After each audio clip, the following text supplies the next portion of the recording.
കോതമംഗലം മുനിസിപ്പാലിറ്റിയിലെ വെണ്ടുവഴിയിൽ റോഡിലെ വെള്ളക്കെട്ട് മൂലം ഒരു പറ്റം വീട്ടുകാർ ദുരിതമനുഭവിക്കുന്നു. വിദ്യാർത്ഥികൾ ഉൾപ്പെടെയുള്ളവർ മുട്ടോളമുള്ള വെള്ളക്കെട്ടിലൂടെയാണ് നടക്കുന്നത്.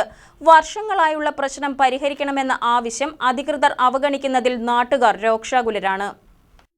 കോതമംഗലം മുനിസിപ്പാലിറ്റിയിലെ 27-ാം വാർഡിലെ കൊളമ്പേൽ റോഡിലെ വെള്ളക്കെട്ടാണ് നാട്ടുകാരുടെ പരാതിക്കും പ്രതിഷേധത്തിനും കാരണം. വർഷങ്ങളായി മഴക്കാലത്ത് ഈ ദുരിതം അനുഭവിക്കാനാണ് 17 വീട്ടുകാരുടെ വിധി.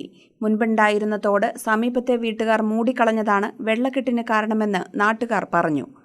തോട് തുറക്കാൻ നാട്ടുകാർ ശ്രമിച്ചാൽ കൂട്ടവഴക്കിൽ കലാശിക്കും. ഞങ്ങൾക്ക് ഈ വെള്ളപ്രശ്നം ഇവിടെ ഈ വഴിയായിട്ട് പണ്ടേ മുതലുണ്ടായിരുന്ന ഒരു ഓടയായിരുന്നു ഇത്. ഇവരുടെ ഇതിൽ പോണേ അവർ വെള്ളം അവിടെ മണ്ണിട്ട് പൊക്കി പറഞ്ഞ് ഓടാ തെളിച്ച് തന്നെ വിട്ടേക്കാമെന്ന് പറഞ്ഞാണ് അവർ മണ്ണിട്ട് അവിടെ പൊക്കിയത്.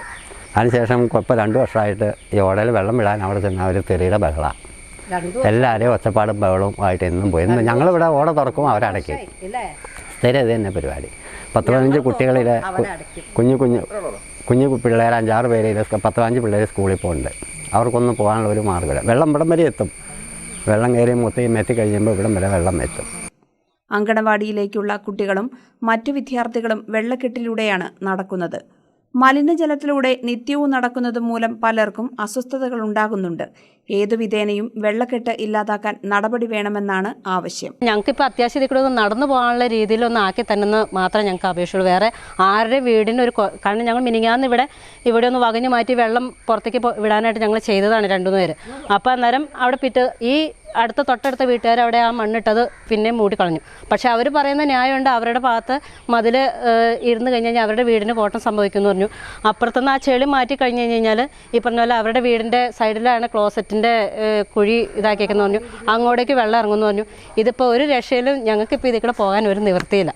പിള്ളേർ ഇപ്പോൾ പണ്ടത്തെ പിള്ളേരെന്ന് പറഞ്ഞു കഴിഞ്ഞാൽ പാവാടയും ചെറിയ നിക്കറും ഷർട്ടൊക്കെ ഇട്ട് പോകുന്ന പിള്ളേർ. പക്ഷേ ഇപ്പോഴത്തെ പിള്ളേർക്കിടെ യൂണിഫോം എന്ന് പറഞ്ഞു കഴിഞ്ഞാൽ കാലിൻ്റെ അറ്റം വരെയുള്ള പാൻറ്റും ഷർട്ടൊക്കെ ഇട്ടുകൊണ്ടാണ് പോകുന്നത്. അപ്പോൾ അതൊക്കെ ഇത് പൊക്കി വെക്കണേന് ഒരു മിനിമം ഒരിതുണ്ട്. എന്തോരം വരെ പൊക്കും അവരുടെ കാലിലൊക്കെ ചൊറിഞ്ഞ് തടിച്ച് പാടായിട്ട് അവരൊക്കെ പിള്ളേരൊക്കെ എന്നും വന്ന് കരച്ചില. വീട് നിർമ്മിക്കാൻ സ്ഥലം മണ്ണിട്ട് നികത്തിയപ്പോൾ തോട് നിലനിർത്തുമെന്ന് ഉറപ്പു നൽകിയിരുന്നുവെന്ന് നാട്ടുകാർ പറഞ്ഞു.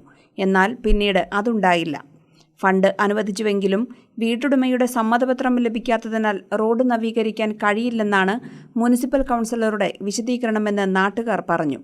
എന്തെങ്കിലും പറഞ്ഞ് കൈയൊഴിയാതെ വെള്ളക്കെട്ടിന് പരിഹാരം കാണാൻ തയ്യാറാകണമെന്നും നാട്ടുകാർ ആവശ്യപ്പെട്ടു. അവരുടെ ഭാഗത്തുനിന്ന് കൗൺസിലർ പറഞ്ഞത് ഇവിടെ 2 പ്രാവശ്യം ഈ സംഭവം ചെയ്യാനായിട്ടുള്ള ഫണ്ട് അനുവദിച്ചു, എല്ലാം ചെയ്തു വന്നപ്പോൾ ഓണർ ഒപ്പിട്ട് കൊടുക്കാത്തതുകൊണ്ടാണ് തടസ്സം വന്നതെന്നാണ് പറഞ്ഞത്. അപ്പോൾ ഓണർ ഒപ്പിട്ട് കൊടുത്തില്ലെങ്കിൽ അതിന് വേറെ പല വഴികളും ഉണ്ടല്ലോ. അതെന്താണെന്ന് വെച്ചാൽ നിയമവഴിക്ക് പോകേണ്ട കാര്യമാണെങ്കിൽ നിയമവഴിക്ക് പോകണം. സ്ഥലം വിട്ടു കൊടുത്തിട്ടാണ് ഞങ്ങൾ ഈ വെള്ളക്കെട്ടും ദുരിതം അനുഭവിക്കുന്നത്. പല പ്രാവശ്യം മധ്യസ്ഥ ശ്രമങ്ങളുണ്ടായി. ഇവിടെയുള്ള നാട്ടുകാരെല്ലാവരും കൂടി തോട് തെളിക്കുകയും വെള്ളം പോവുകയൊക്കെ ചെയ്തു. തൽക്കാലത്തേക്ക് അതൊരു ആശ്വാസമായിരുന്നു. പിന്നെ ഒരു 6 മാസത്തെ വേനൽ കഴിയുമ്പോൾ വീണ്ടും തോട് മൂടും, ബലമായിട്ട് മൂടും. അങ്ങനെ പല പ്രശ്നങ്ങളും ഉണ്ട്. അപ്പോൾ ഇതിന് എന്തെങ്കിലും ശാശ്വതമായൊരു പരിഹാരം ഞങ്ങൾക്ക് കിട്ടണം. അതിനുവേണ്ടിയാണ് ഇപ്പോൾ ഇത്രയും പേര് കൂടി ഈ വീട്ടുകാരെല്ലാം ഏകദേശം ഒരു 16 പേര് വീട്ടുകാർ ദുരിതം അനുഭവിക്കുന്ന വെള്ളക്കെട്ടാണ്.